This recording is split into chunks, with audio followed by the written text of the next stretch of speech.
শুরুতে জানিয়ে দেব এবার একসাথে 52 জনকে বহিষ্কার করল বিএনপি। জানিয়ে দেব রিজার্ভ ও টাকার দরপতনের সঙ্গে সরকারের পতন অনিবার্য হয়ে উঠেছে। এছাড়া রয়েছে 7ই জানুয়ারির নির্বাচন নিয়ে বিরূপ মন্তব্য আওয়ামী লীগ নেতাকে শোকজ। অন্যদিকে রাজনৈতিক নেতৃত্ব জাতিকে সঠিক দিক নির্দেশনা দিতে ব্যর্থ হচ্ছে। সর্বশেষ জানিয়ে দেব পরবর্তী কর্মসূচির ধারণ নিয়ে আলোচনা করছি বলছে মির্জা ফখরুল। এবার একসাথে 52 নেতাকর্মীকে বহিষ্কার করল বিএনপি। তৃতীয় দফার উপজেলা পরিষদ নির্বাচনে অংশ নেওয়ায় দল থেকে 52 জনকে বহিষ্কার করছে বিএনপি। বুধবার 15 মে এক সংবাদ বিজ্ঞপ্তিতে এই তথ্য জানান বিএনপির সিনিয়র যুগ্ম মহাসচিব অ্যাডভোকেট রুহুল কবির রিজভী। তিনি জানান এই দফায় 17 জন চেয়ারম্যান পদপ্রার্থী, 27 জন ভাইস চেয়ারম্যান প্রার্থী এবং 9 জন মহিলা ভাইস চেয়ারম্যান প্রার্থীকে বহিষ্কার করা হয়েছে। দলীয় সিদ্ধান্ত অমান্য করে বিএনপির এসব নেতা নেতৃত্ব পর্যায়ে তৃতীয় ধাপের উপজেলা পরিষদ নির্বাচনে চেয়ারম্যান ও ভাইস চেয়ারম্যান পদে মহিলা প্রতিদ্বন্দ্বিতা করছেন। তাদের দলীয় গঠনতন্ত্র মোতাবেক প্রাথমিক সদস্য পদ সহ সব পর্যায়ের পদ থেকে বহিষ্কার করা হয়েছে। এর আগে প্রথম ধাপে 82 জন এবং দ্বিতীয় ধাপে 64 জন নেতাকর্মীকে দল থেকে বহিষ্কার করে বিএনপি। এরই মধ্যে প্রথম ধাপের ভোটে বিএনপি থেকে বহিষ্কৃত হয়েছেন 7 জন চেয়ারম্যান পদে বিজয়ী হয়েছেন তাদের মধ্যে থেকে। রিজার্ভ ও টাকার দরপতনের সঙ্গে সঙ্গে সরকারের পতন অনিবার্য হয়ে গেছে। রিজার্ভ পতন ও টাকার দরপতনের সঙ্গে সঙ্গে সরকারের পতন অনিবার্য হয়ে উঠেছে বলে মন্তব্য করেছেন আমার বাংলাদেশ পার্টির সদস্য সচিব মুজিবুর রহমান মঞ্জু। দুপুর 12টায় রাজধানীর বিজয়নগরে দলের কেন্দ্রীয় কার্যালয়ে এক মিডিয়া ব্রিফিংয়ে এই মন্তব্য করেন তিনি। রাজনৈতিক অব্যবস্থাপনা, আমদানি রপ্তানির নামে ডলার পাচার, উচ্চ দ্রব্যমূল্য, জনগণের চরম ভোগান্তির প্রতিবাদে এই ব্রিফিংয়ের আয়োজন করে এবি পার্টি। মুজিবুর রহমান মঞ্জু বলেন, এই সরকার গণতন্ত্র কম ও বেশি উন্নয়নের স্লোগান দিয়ে দেশের মানুষ ও বুদ্ধিজীবী মহলকে বোঝাতে চেয়েছে তারা দেশকে সিঙ্গাপুর ও থাইল্যান্ডের মতো উন্নত দেশে পরিণত করবেন। তাদের কাছে গণতন্ত্র, মানবাধিকার গুরুত্বপূর্ণ নয়, তথাকথিত উন্নয়ন গুরুত্বপূর্ণ। বিভিন্ন মেগা প্রকল্পের চিত্র তুলে ধরে জনগণকে বোকা বানিয়ে নিজেদের সম্পদের পাহাড় গড়ে তুলছে সরকার, দলীয় লোকজন ও কিছু আমলা। প্রকৃতপক্ষে এখন আমরা কি দেখতে পাচ্ছি? দেশের রিজার্ভের পরিমাণ এসে দাঁড়িয়েছে 13 বিলিয়ন ডলারে। যদিও সরকার বলছে এর পরিমাণ 18 বিলিয়ন, কিন্তু আইএমএফ সহ আন্তর্জাতিক আর্থিক প্রতিষ্ঠানগুলো বলছে ব্যবহারযোগ্য রিজার্ভ রয়েছে 13 বিলিয়ন ডলার।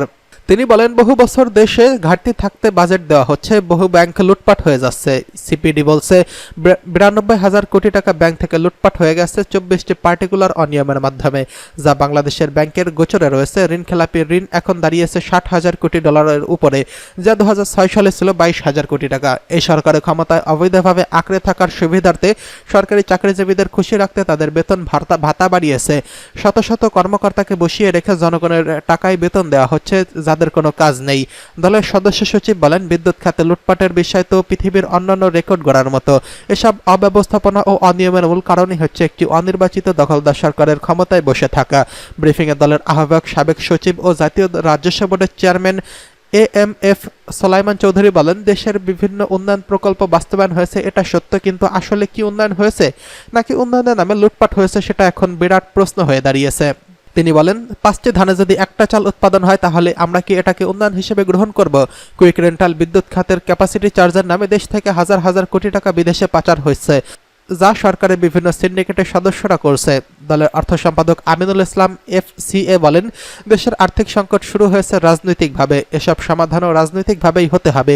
এই সরকার ক্ষমতায় আসার পরপরই 2010 সালে শেয়ার বাজার লুটপাট করা হচ্ছে, যার ফলে দেশের মানুষের কান্না করতে আমরা দেখতে পেয়েছি। বর্তমান সব আর্থিক প্রতিষ্ঠান এই ধরনের রাজনৈতিক লুটপাটের মধ্যেই হয়েছে। কাজেই পরিকল্পিতভাবে যারা দেশের মানুষের শেয়ার বাজারের টাকা, ব্যাংকের টাকা, ঋণের টাকা লুটপাট করছে তাদের পতন ছাড়া সংকটের কোনো উত্তরণের উপায় নেই।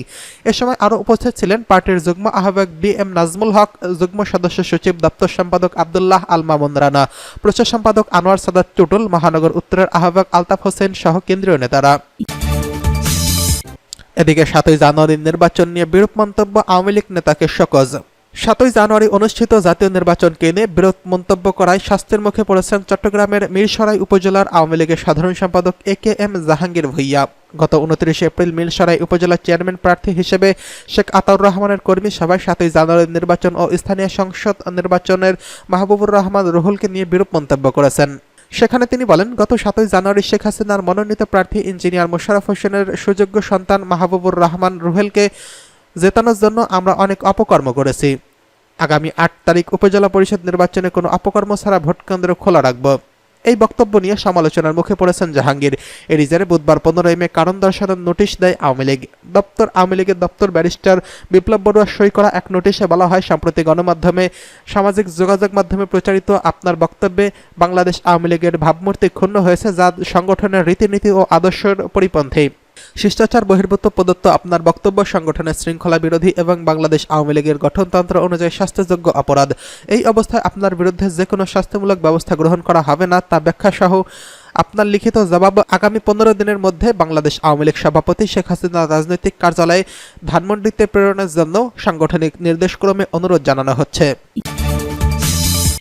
এদিকে রাজনৈতিক নেতৃত্ব জাতিকে সঠিক দিক নির্দেশনা দিতে ব্যর্থ হচ্ছে।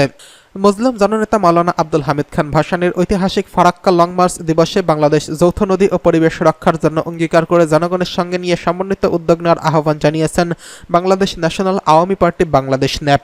বুধবার 15 মে গণমাধ্যমের পাঠানো 16 মের ঐতিহাসিক ফারাক্কা লং মার্চ দিবস উপলক্ষে পাঠানো এক বিবৃতিতে পার্টির চেয়ারম্যান জেবেল রহমান গনি ও মহাসচিব এম গোলাম মুস্তাফা ভুইয়া এই আহ্বান জানান।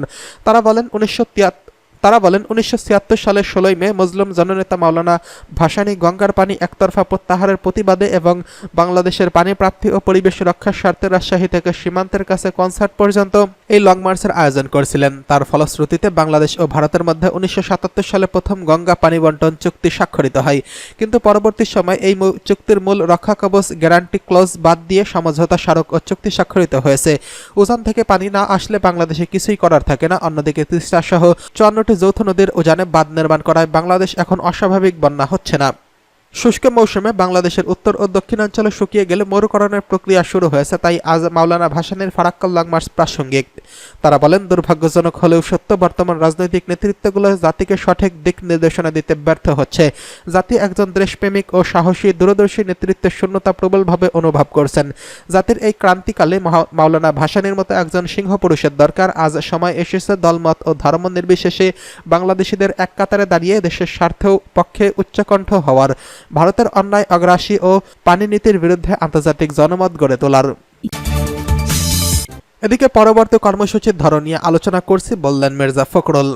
বিএনপির মহাসচিব মির্জা ফখরুল ইসলাম আলমগীর বলেছেন, চলমান আন্দোলনের অংশ হিসেবে পরবর্তী কী ধরনের কর্মসূচি গ্রহণ করা যায়, কিভাবে লক্ষ্যে পৌঁছানো যায়, বর্তমান রাজনৈতিক পরিস্থিতি বিশ্লেষণ সহ বিভিন্ন বিষয়ে আলোচনা হয়েছে আজকের বৈঠকে।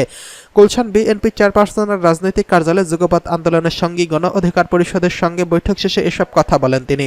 মার্কিন পররাষ্ট্র প্রতিমন্ত্রী ডোনাল্ড হিলোর বাংলাদেশ সফর প্রসঙ্গে মির্জা ফখরুল বলেন, বাংলাদেশের জনগণ কারোর উপর নির্ভরশীল করে গণতান্ত্রিক অধিকার ফিরিয়ে আনবে এটা আমরা মনে করি না।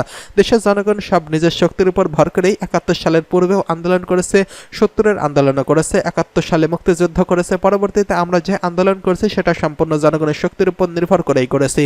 সুতরাং এ বিষয়ে বেশি কথা বলতে চাই না। তিনি আরো বলেন, বাংলাদেশের গণতন্ত্র ও নির্বাচন ব্যবস্থাকে ধ্বংস করে দেওয়া হয়েছে। দেশের রাজনৈতিক ও অর্থনৈতিক সংকট সৃষ্টি করেছে বর্তমান অবৈধ সরকার, যারা জনগণের ভোট ছাড়া জোর করে ক্ষমতায় আছে। তাদের বিরুদ্ধে আমরা বিরোধী দলগুলো দীর্ঘকাল করে সংগ্রাম করছি, যুগপৎভাবে 63টি দল আন্দোলন করছি।